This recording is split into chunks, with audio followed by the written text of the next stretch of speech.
এদিকে একের পর এক জরুরি বৈঠক চলছে দিল্লিতে। শেখ হাসিনা দেশে ফিরলে কিয়ামত শুরু হবে ঢাকায়। খেলা শুরু হয়ে গেছে ভারতে। এই মুহূর্তের সবচেয়ে বড় এবং বিস্ফোরক রাজনৈতিক খবর, শেখ হাসিনা দেশে ফেরার কাউন্টডাউন কি তবে শুরু হয়ে গেল? দিল্লিতে শেখ হাসিনার একের পর এক বৈঠক, দেশে ফেরার জোর প্রস্তুতে নিয়োগ হচ্ছে দলীয় মুখপাত্র। আর পাশিটা দিব কোন সময়? শেখ হাসিনা আসলে তো মনে করেন 2-4-5 কোটি লোক তো এয়ারপোর্টে তো জায়গা হইব না। সাধারণ পাবলিকের লাগে তারা পাশিটা দিব কোন সময় শেখ হাসিনারে? ওরা তো ঘুমের ট্যাবলেট খেয়ে ঘুমায় স্বপ্নে দেখে যে শেখ হাসিনারা পাশি দিব। আর পাশি দিব কি? ওরা তো দেশ চাইরে পলাইব ওই দিনে, সেদিনটা শেখ হাসিনা এবার এক কথায় দেশে থাকবো। শেখ হাসিনা ফিরবে দেশে, এই আওয়াজটা যত জোরালো হচ্ছে ততই রাজনৈতিক অঙ্গনে নানা রকম ক্রিয়া প্রতিক্রিয়া দেখা যাচ্ছে। এক ধরনের আতঙ্ক তৈরি হয়েছে এনসিপির মধ্যে, জামাতের মধ্যে, বিএনপির মধ্যে। সরকারেরই একটা অংশ শেখ হাসিনাকে ফেরানোর ষড়যন্ত্র করছে। বিএনপি শেখ হাসিনাকে ফেরানোর ষড়যন্ত্র করছে। তার মানে শেখ হাসিনার পক্ষে বাংলাদেশেই অনেকে রাজনীতিবিদরা কাজ করছেন। তাহলে শেখ হাসিনার সঙ্গে গোপন আতাত কারা করছে? শেখ হাসিনা যদি দেশে ফেরার জন্য ট্রাভেল পাসের আবেদন করেন তাহলে সরকারের উভয় সংকোচে পড়ার আশঙ্কা রয়েছে। 111-এর মতো আওয়ামী লীগ যেভাবে শোডাউন করবে তাতে দলটি পুরোদমে দেশের রাজনীতিতে অবস্থান ফিরে পাবে। দর্শক, নতুন একটা নিউজ আপনাকে স্বাগতম। প্রিয় দর্শক, বাংলাদেশের মধ্যে ঘটে যাওয়া বেশ কিছু চলমান ঘটনাবলী থেকে আপনাদের সামনে কয়েকটা গুরুত্বপূর্ণ খবর নিয়ে হাজির হয়েছি, যার কিছুটা অংশ বিশেষ ইতিমধ্যেই ভিডিওর শুরুতেই দেখেছেন। দর্শক, ভিডিওর শুরুটা দেখেই কিন্তু বুঝতে পেরেছেন যে আজকের নিউজটা ঠিক কতটা গুরুত্বপূর্ণ হতে চলেছে। তাই বলবো, যারা ভিডিওটি অন করেছেন না টেনে সম্পূর্ণ নিউজটি মনোযোগ সহকারে দেখে থাকুন। তো দর্শক, আর দেরি না করে চলুন দেখে আসবো আজকে সেই কাঙ্ক্ষিত ভিডিওগুলো। তবে তার আগে বলবো, যারা এখনো চ্যানেলটি সাবস্ক্রাইব করেননি অবশ্যই চ্যানেলটি সাবস্ক্রাইব করে পাশে থাকা বেল আইকনটি ক্লিক করে দিন। আর যারা ইতিমধ্যেই চ্যানেলটি সাবস্ক্রাইব করে রেখেছেন তাদেরকে অসংখ্য ধন্যবাদ। তো চলুন দর্শক, ভিডিওটিতে একটি লাইক দিয়ে আমরা ধারাবাহিকভাবে সবগুলো ভিডিওর আলোচনা দেখে আসি। দিল্লিতে শেখ হাসিনার একের পর এক বৈঠক, দেশে ফেরার জোর প্রস্তুতে নিয়োগ হচ্ছে দলীয় মুখপাত্র। এই মুহূর্তের সবচেয়ে বড় এবং বিস্ফোরক রাজনৈতিক খবর, শেখ হাসিনা দেশে ফেরার কাউন্টডাউন কি তবে শুরু হয়ে গেল? 5ই অগস্টের পর এই প্রথম দিল্লিতে একের পর এক মেগা বৈঠক বসছে। ভারতে আশ্রয় নেওয়া শেখ হাসিনা জরুরি তলবে ইতিমধ্যেই অনেক নেতাকে বিভিন্ন সময় ডেকে পাঠিয়েছেন। এর মধ্যে আইনজীবী, আওয়ামী লীগের প্রভাবশালী নেতা তারা রয়েছেন। তৈরি হচ্ছে আইনজীবীদের এক দুর্ধর্ষ স্পেশাল টিম। কিন্তু কেন এই তোড়জোড়? পর্দার আড়ালে কি ব্লুপ্রিন্ট তৈরি করছেন শেখ হাসিনা? আন্তর্জাতিক মহল এবং জাতিসংঘের সাথেই বা কি ডিল হচ্ছে? দর্শক, আপনারা জানেন 2 মাস যাবতই শেখ হাসিনা ঘোষণা দিচ্ছেন যে তিনি দেশে ফিরবেন, এবং গতকাল ব্রিটিশ গণমাধ্যম রয়টার্সের সাক্ষাৎকারে তিনি সুনির্দিষ্ট সময়সীমা বলে দিয়েছেন আগামী ডিসেম্বরের মধ্যে তিনি দেশে ফিরবেন। মানে ডিসেম্বর মাসে তিনি সুনির্দিষ্টভাবে বলেছেন দেশে ফিরবেন। দিন তারিখ ঘোষিত না হলেও অন্ততপক্ষে সময়সীমাটা ইতিমধ্যেই তিনি ঘোষণা করেছেন। আর যার দরুন শেখ হাসিনার প্রস্তুতি এই মুহূর্তে তুঙ্গে। আর এই প্রেক্ষাপটে ঘটনা প্রবাহ অত্যন্ত দ্রুত মোড় নিচ্ছে। নেতাদের সাথে বৈঠক করবার প্রক্রিয়ার অংশ হিসেবে শনিবারও দিল্লির উদ্দেশ্যে রওনা হয়েছেন আওয়ামী লীগের বেশ কয়েকজন নেতা। শনিবার দিল্লি গেছেন আওয়ামী লীগের দপ্তর সম্পাদক ব্যারিস্টার বিপ্লব বড়ুয়া, যিনি 5 অগস্ট পরবর্তী সময় মার্কিন যুক্তরাষ্ট্রে আশ্রয় নিয়েছিলেন। কিন্তু বিশ্বস্ত সূত্রের খবর, গত কিছুদিন যাবৎ তিনি ভারতের কলকাতায় অবস্থান করছিলেন। আর শেখ হাসিনার জরুরি ডাক আসতেই তিনি কলকাতা থেকে সোজা উড়ে গেছেন দিল্লিতে। এর মধ্যে দিল্লিতে আরো গেছেন সাবেক মৎস্য ও প্রাণী সম্পদ মন্ত্রী ব্যারিস্টার শাহ রেজউল করিম, যিনি লন্ডন থেকে কিছুদিন আগেই কলকাতায় এসে পৌঁছেছেন। এবার কলকাতার মাটি ছুঁয়ে নেত্রীর কড়া তলব পেয়ে তিনিও দিল্লির দরবারে হাজির হয়েছেন। আওয়ামী লীগের অন্তর্মহল থেকে অত্যন্ত চাঞ্চল্যকর তথ্য উঠে আসছে।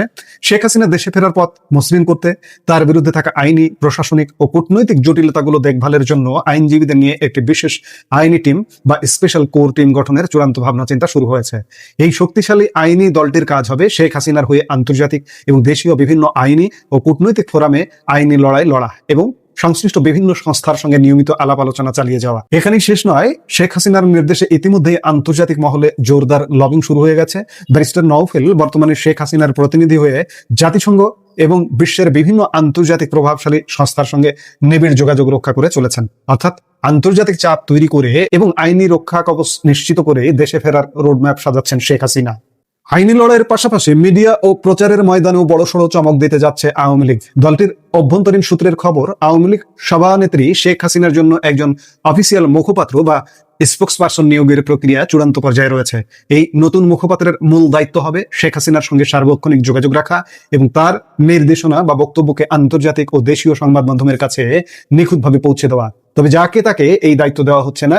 এই পদের জন্য 3টি প্রধান শর্ত বিবেচনা করা হচ্ছে।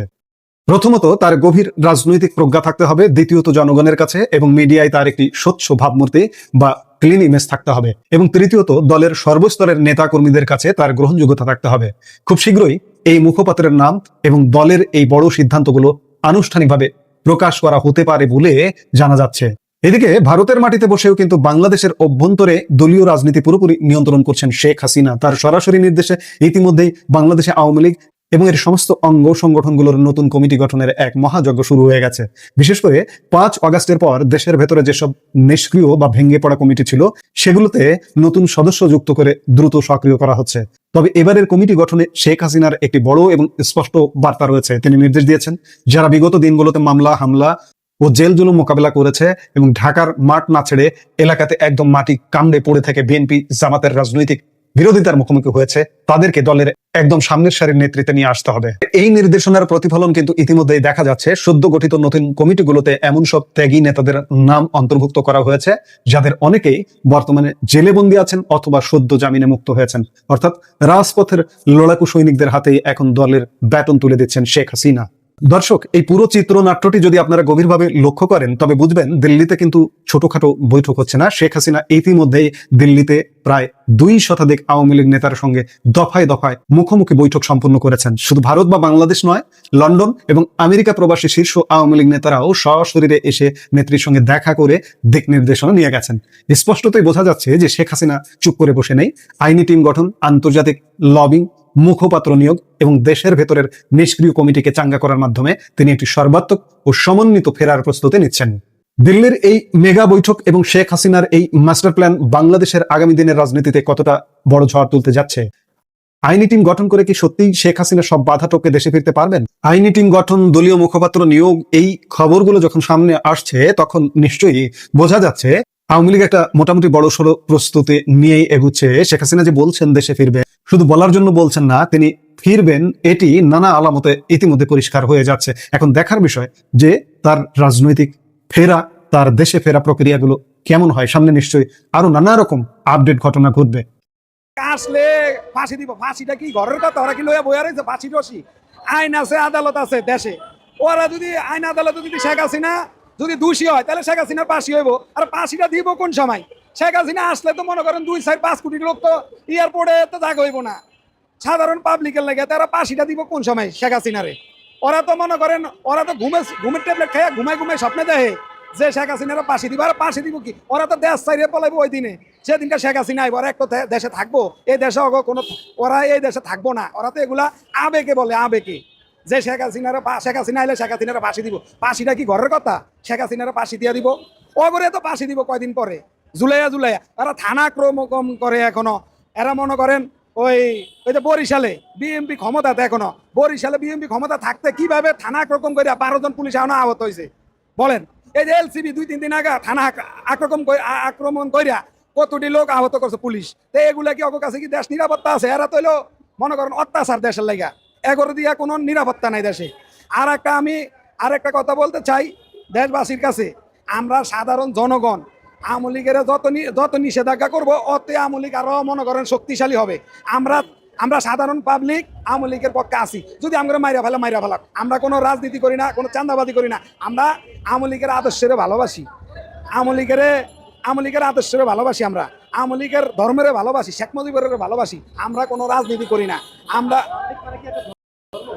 আওয়ামী লীগ ধর্ম না, আওয়ামী লীগের ধর্ম না করলে দিন আমরা যে পেট্রোল রেলের নিচে দাঁড়ায় কথা বলতেছি, আওয়ামী লীগের লেগে মেট্রো রেল চোখে দেখছি। জীবনে মেট্রো রেল চোখে দেখতে গরিব দেশে। কথাটা আমার বুঝেন না? জনগণের টাকা হয়েছে এরা, ঠিক আছে? শেখ হাসিনা জনগণের টাকা দিয়ে করছে, এরে জনগণের টাকা দিয়ে আমাকে ভোলা বরিশাল সেতুটা করে দেখাই দেখ। বাপের ঘরের পুরুষ পোলা, সে তো তারেক রহমান তৈল জিয়া রহমানের ছেলে। জিয়া রহমানের আদর্শ যদি ইয়া করে থাকে, যদি পারে তাইলে তো সে ভোলা বরিশাল সেতুটা করে দেখাই দেখ। তারেক রহমান শেখ হাসিনার মতন পারলে দেখাই দেখ, একটা ছোটখাটো একটা ব্রিজ করে দেখাই দেখ। আমরা চাই করলে পারলে করুক, দেখা। সে তো ইডে করতে পারে না। এই যে বাজেট করছে, বাজেটে কি ভোলা বরিশালের সেতু কোনো বাজেট হয়েছে? কোনো অর্থ ইয়া হয়েছে? কিচ্ছু হয় না। এগুলা তো ওরা মনে করেন ধান্দাবাদী শুরু করছে। শেখ হাসিনা আসলে এলসিবির নেতারা পলাইব না। যেভাবে দুর্নীতি করছে, যেভাবে লুটপাট করছে, এরা যেভাবে মনে করেন এই যে জুলাই বেচ্চা খাইছে, এরা তো জুলাইটারে একদম ধ্বংস করে দিছে। পুরা ধ্বংস করে দিয়েছে জুলাইটারে এগো কারণে আজকে দেশের এই পরিণতি সাধারণ জনগণ কি লেগে নামছে বলেন ওই যে আগে মানুষ ভালো ছিল নিরাপত্তা ছিল আওয়ামী লীগের আমলে এখন তো মানুষ জনগণ নিরাপত্তা নাই এই জন্য তো আমরা বলতে সাহস পাইতেছি যে ভালো করবো তার কথা ভালোই বলবো আজকে দেখেন চট্টগ্রামের মানুষ তারা একটা ভালো কোনো কাজ করছে চট্টগ্রামে আজকে দেখেন কি পরিণতি মানুষ হাহাকার পানি মাথার উপর দিয়া পানি চট্টগ্রামে হেরা কইতাছে কি কোনো পানি নাই এখন কি চোখে কাল্লা কি করে চোখ দেয় নাই সারা বাংলাদেশে দেখতেছে জনগণ পানির কোনো অভাব না বিএনপির নেতা মেয়রও বলতেছে কোনো চট্টগ্রামে কোনো পানি নাই তাইলে এগুলো কি পানি নাকি শরবত এগুলা কি শরবত এই তো চট্টগ্রামে মানুষ তলায় গেছে গা এরা কোনো ভালো একটা কাজ করছে এরা কোনো হিংসা আওয়ামী লীগের পিছনে না দৌড়াইয়া তারা সাধারণ জনগণের পিছনে দৌড়াক সাধারণ জনগণ করে ভালোবাসবো তারা আওয়ামী লীগের পিছনে তো দৌড়াই পারে না আওয়ামী লীগের দৌড়াইতে পারে না তারা কিভাবে মনে করেন এরা দেশ চালাইবো বলে ডিসেম্বরে শেখ হাসিনা ফিরছেন প্রথমবারের মতো সরাসরি টেলিফোনে সাক্ষাৎকার দেয়া রয়টার্সের যে বক্তব্য সেই বক্তব্য নিয়ে বাংলাদেশ তোলপাড় হয়েছে গতকালকে বিকেলের পরে যখন রয়টার্স এই মানে সাক্ষাৎকারটা প্রকাশ করে তারপর থেকে রাত পর্যন্ত আমরা দেখেছি পৃথিবীর প্রায় সমস্ত গণমাধ্যমে এই খবর প্রকাশিত হয়েছে বাংলাদেশের প্রায় সমস্ত গণমাধ্যমে এটা প্রকাশ করা হয়েছে রয়টার্সের উদ্ধৃতি দিয়ে সেখানে আবার সরকারের নির্দেশনাও জারি করা হয়েছে যে শেখ হাসিনার বক্তব্য বিবৃতি সাক্ষাৎকার এগুলো প্রকাশ করা যাবে না এরই মাঝে বিবিসি বাংলা তারা ওই খবর প্রকাশের পাশাপাশি একটা স্পেশাল নিউজ করেছে সেটা হচ্ছে শেখ হাসিনার এই বক্তব্য তিনি ডিসেম্বরে ফিরছেন এবং উইথ নেতা কর্মী তার মানে বেশিরভাগ নেতাদের নিয়ে একসাথে ফিরছেন একসাথে আদালতে আত্মসমর্পণ করবেন এই ঘোষণা রয়টার্স প্রকাশ করেছে রয়টার্স দাবি করেছে যে টেলিফোনে এই কথা শেখ হাসিনা তাদেরকে বলেছেন ভালো কথা কিন্তু এই বক্তব্যের প্রেক্ষিতে বিএনপি কি ভাবছে জামাত কি ভাবছে এনসিপি কি ভাবছে এটা তো আমাদের আগ্রহের কেন্দ্রবিন্দুতে থাকার কথা এবং সেই আগ্রহটা বুঝে বিবিসি বাংলা দারুণ একটা প্রতিবেদন তৈরি করেছে যেখানে তারা বিএনপি জামাত এনসিপি তিন পক্ষের সঙ্গেই কথা বলেছে শেখ হাসিনা ডিসেম্বরে ফেরার ব্যাপারে যে বক্তব্য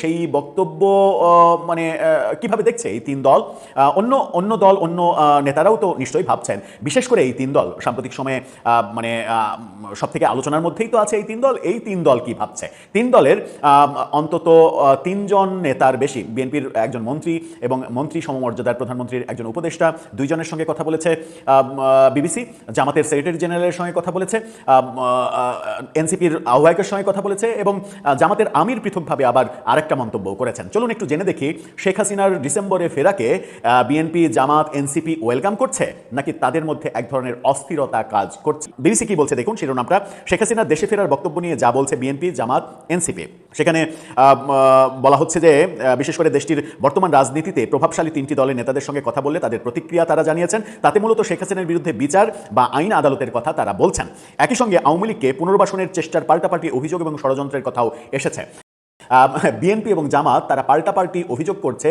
যে শেখ হাসিনাকে ফেরানোর পেছনে ষড়যন্ত্র আছে বিএনপি বলছে জামাতের ষড়যন্ত্র আছে জামাত বলছে বিএনপির ষড়যন্ত্র আছে তাহলে শেখ হাসিনার সঙ্গে গোপন আঁতাত কারা করছে এই দুই দল যখন পরস্পর বিরোধী কথা বলছে শেখ হাসিনার বক্তব্যের ব্যাপারে প্রতিক্রিয়ায় জুলাই গণঅভ্যুত্থানে হত্যাকাণ্ডের বিচার চলার বিষয়টা তুলে ধরেছেন প্রধানমন্ত্রী তারেক রহমানের একজন উপদেষ্টা এবং বিএনপির জ্যেষ্ঠ নেতা জাতীয় সংসদের বিরোধী দলীয় নেতা জামাত ইসলামীর নেতারাও বক্তব্য দিয়েছেন এই ব্যাপারে যেটা আসছে সেটা হচ্ছে যে বিচার নিশ্চিত করার কথা বলছে বিএনপি কি বলছে দেশে ফেরার প্রশ্নে শেখ হাসিনার বক্তব্যের ব্যাপারে প্রতিক্রিয়ায় জুলাই অভ্যুত্থানে হত্যাকাণ্ডের বিচার চলার বিষয়টিকে তুলে ধরেছেন প্রধানমন্ত্রী তারেক রহমানের একজন উপদেষ্টা প্রধানমন্ত্রী রাজনৈতিক উপদেষ্টা এবং বিএনপির জ্যেষ্ঠ যুগ্ম মহাসচিব রুহুল কবির রিজভী কথা বলেছেন রিজভী বলেছেন ক্ষমতাচ্যুত শেখ হাসিনার বিরুদ্ধে 2024 সালের জুলাই গণ অভ্যুত্থানে হত্যাযজ্ঞের একটি মামলার বিচার শেষে ঢাকার আদালতে ফাঁসির রায় হয়েছে আরও অনেক হত্যা মামলায় আদালতে তার বিচার চলছে এই বিচারের বিষয় উল্লেখ করে তিনি বলেছেন হাসিনার অপরাধের ব্যাপারে আদালত সিদ্ধান্ত নেবে খুবই ফাইন স্মার্ট কথা আদালত সিদ্ধান্ত নেবে এখানে সরকারের কিছু করার থাকার কথা নয় একই সঙ্গে মিস্টার রিজভী বলছেন শেখ হাসিনা বা ক্ষমতাচ্যুত আওয়ামী লীগের নেতারা দেশে ফিরবেন কি ফিরবেন না বা তারা কি করবেন সেটা তাদের বিষয় তাদের দলীয় সিদ্ধান্তের ব্যাপার ওয়েল অ্যান্ড গুড এর চাইতে স্মার্ট উত্তর আর হতে পারে যখন রিজভী এই কথা বলছেন তখন বিএনপি সরকার তথ্য মন্ত্রণালয়কে দিয়ে নির্দেশ জারি করছে যে গণমাধ্যমে তার বক্তব্য প্রচার করা যাবে না গণমাধ্যমে বাংলাদেশের গণমাধ্যমে শেখ হাসিনার কোনো বক্তব্য কখনোই প্রচারিত হয়নি কোনো সাক্ষাৎকার প্রকাশিত হয়নি কোনো অডিও প্রকাশিত হয়নি তবে তিনি বলছেন তবে তাদের বিচার নিশ্চিত করার পক্ষে বিএনপি সরকারের অবস্থান দৃঢ় বিচার করতে হবে সেই অবস্থান তো থাকবেই বিএনপির তিনি বলেন জুলাই আন্দোলনে উনি যে ঘটনাগুলো ঘটিয়েছেন সুতরাং সেই ব্যাপারে আদালত সিদ্ধান্ত নেবে জুলাই গণঅভ্যুত্থানের সময় সংগঠিত হত্যাকাণ্ড বিভিন্ন অপরাধের ক্ষেত্রে মানবতা বিরোধী অপরাধে ট্রাইব্যুনালে তো বিচার চলছেই তার এই ট্রাইব্যুনালের একটি মামলায় মানবতা বিরোধী অপরাধের দায়ে শেখ হাসিনা এবং স্বরাষ্ট্রমন্ত্রী সাবেক আসাদুজ্জামান খান কামাল তাদের মৃত্যুদণ্ড দেওয়া হয়েছে শেখ হাসিনার বিরুদ্ধে 663টি মামলা রয়েছে যার মধ্যে হত্যা মামলায় রয়েছে 453টা যেটা মোটামুটি হাস্যকর একটা ব্যাপার। রয়টার্সকে দেওয়া সাক্ষাৎকারে শেখ হাসিনা দেশে তার বিরুদ্ধে চলা বিচারের প্রক্রিয়া নিয়ে প্রশ্ন তুলেছেন। তিনি বলেছেন, আমার মনে হয় এই বিচার প্রক্রিয়া শুরু হলে মানুষের কাছে স্পষ্ট হয়ে যাবে এই আদালত কতটা প্রহসনমূলক, আর আমি সেটাই প্রমাণ করতে চাই। তার এই বক্তব্যের ব্যাপারে রুহুল কবির রিজভী বলেছেন, উনি কথা বলছেন আর উনার সময় যুদ্ধাপরাধীদের বিচার করতে গিয়ে একজন বিচারক যে রায়ের আগেই বাইরের লোকের সঙ্গে কথা বলেছিল তখন বিতর্ক হয়নি, অর্থাৎ শেখ হাসিনার আমলের বিচারের তুলনা করছেন। বলছেন তখন তো বিতর্ক হয়েছে, তখন বিতর্ক হয়েছে বলে এখনো বিতর্ক হবে? শেখ হাসিনা খারাপ কাজ করেছেন বলে আপনারাও খারাপ কাজ করবেন? এই প্রশ্ন কিন্তু আসে। রিজভী দাবি করছেন বর্তমানে আদালতে সুচারুভাবে বিচার প্রক্রিয়া চলছে, সেখানে কোনো সমস্যা নেই। জামাতের নেতারা কি বলছেন? শেখ হাসিনা দেশে ফেরার যে কথা বলছেন এর পেছনে অন্তর্নিহিত রহস্য বা ষড়যন্ত্র থাকতে পারে বলে জামাতের নেতারা বলছেন। এটা ষড়যন্ত্র হিসেবে দেখছেন, অর্থাৎ এই ষড়যন্ত্র করা হচ্ছে এবং এই ষড়যন্ত্রে বিএনপির সরকারের কিংবা নেতাদের হাত রয়েছে এমন কথাও বলা হচ্ছে। জামাত এখন জাতীয় সংসদের প্রধান বিরোধী দল। বিবিসি বাংলাকে গোলাম পরোয়ার, সেক্রেটারি জামাতের, তিনি বলছেন ক্ষমতাচ্যুত শেখ হাসিনার বক্তব্যের পেছনে একটা অন্তর্নিহিত রহস্য এবং ষড়যন্ত্র যেমন থাকতে পারে, সেখানে দেশের অভ্যন্তরীণ রাজনীতিরও কেউ কেউ এই ষড়যন্ত্রের অংশ হতে পারে। অভ্যন্তরীণ রাজনীতির কেউ কেউ এই ষড়যন্ত্র করতে পারে, ষড়যন্ত্র করে শেখ হাসিনাকে আনতে পারে। তার শেখ হাসিনার পক্ষে বাংলাদেশেই অনেকে রাজনীতিবিদরা কাজ করছেন, এই অভিযোগ জামাতের সেক্রেটারি করছেন। অভ্যন্তরীণ রাজনীতির ষড়যন্ত্র বলতে মিস্টার পরোয়ার কি বোঝাতে চাইছেন, এর ব্যাখ্যায় তিনি বলছেন, বর্তমান সরকারের অভ্যন্তরের কোনো অংশ যে ওই ষড়যন্ত্রের সাথে নেই এটা আমরা বিশ্বাস করি না। কি ভয়ঙ্কর কথা! তিনি বলছেন যে সরকারেরই একটা অংশ শেখ হাসিনাকে ফেরানোর ষড়যন্ত্র করছে, বিএনপি শেখ হাসিনাকে ফেরানোর ষড়যন্ত্র করছে। জামাতের সেক্রেটারি এও বলছেন, যদিও স্বরাষ্ট্রমন্ত্রী আওয়ামী লীগের বিরুদ্ধে কড়া কথা বলছেন, কিন্তু আওয়ামী লীগকে পুনর্বাসনের জন্য সরকারের কোনো একটা অংশ পরিকল্পিতভাবে কাজ করে থাকতে পারে।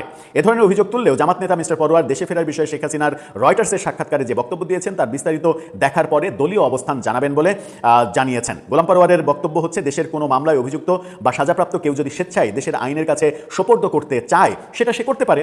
আইনগত দিক থেকে বিষয়টাকে এভাবেই দেখেন তারা। খুবই ভালো কথা। কেউ যদি বাইরে আছেন, তিনি যদি দেশে আসতে চান, সমস্যা কোথায়? আরও তো ভালো। তাকে ওই কি বলবো যে রেড অ্যালার্ট জারি করে ইন্টারপোল দিয়ে আনা লাগছে না, তিনি নিজেই আসছেন, আর আরও তো খুশি হওয়ার কথা। তবে সরকারের একটা অংশ আওয়ামী লীগকে পুনর্বাসন পরিকল্পনার অংশ হতে পারে বলে যে অভিযোগ করেছেন জামাতের সেক্রেটারি, এটিকে অসত্য এবং ভিত্তিহীন বলছেন বিএনপি সরকারের একজন মন্ত্রী। নাম প্রকাশ না করার শর্তে বিবিসি বাংলাকে বলছেন, তাদের বরং সন্দেহ হয় যে ক্ষমতাচ্যুত আওয়ামী লীগের সঙ্গে জামাতের গোপন কোনো সমঝোতা আছে কি না। জামাতের সেক্রেটারি বলছেন যে বিএনপি ষড়যন্ত্র করছে শেখ হাসিনাকে ফেরানোর জন্য, আর বিএনপির একজন মন্ত্রী বলছেন জামাতের এর পেছনে হাত রয়েছে।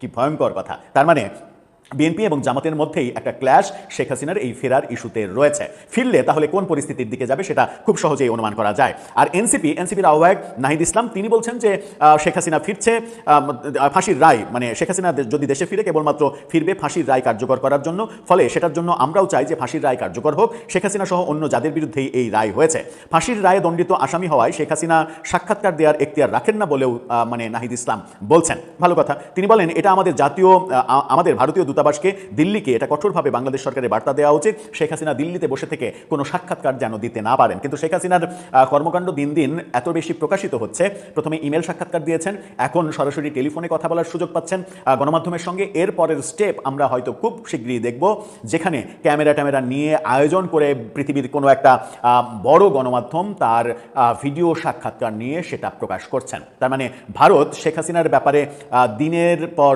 দিন যত যাচ্ছে তত বেশি উদার নীতি দেখাচ্ছে, এটাতে উদ্বেগ প্রকাশ করছেন নাহিদ ইসলাম। কিন্তু ইন্টারেস্টিং পার্ট হচ্ছে, বিএনপি বলছে শেখ হাসিনার সঙ্গে গোপন আতাত করছে জামাত বলছে শেখ হাসিনার সঙ্গে গোপন আতাত করছে বিএনপি। এনসিপি অবশ্য এই কথা বলছে না। এই কথা যখন পরস্পর বিরোধী কথা হচ্ছে, তখন জামাতের আমির কি বলছে দেখুন, এই শিরোনামটা দেখে নিন। তিনি বলছেন, দেশ ছাড়বেন না বলেও গেছেন, এবারও আসবেন না। অর্থাৎ জামাত আমির বলছেন যে শেখ হাসিনা দেশে থাকতে বলেছেন যে দেশ ছেড়ে কোথাও যাব না, পালাবো না, কিন্তু তিনি চলে গেছেন।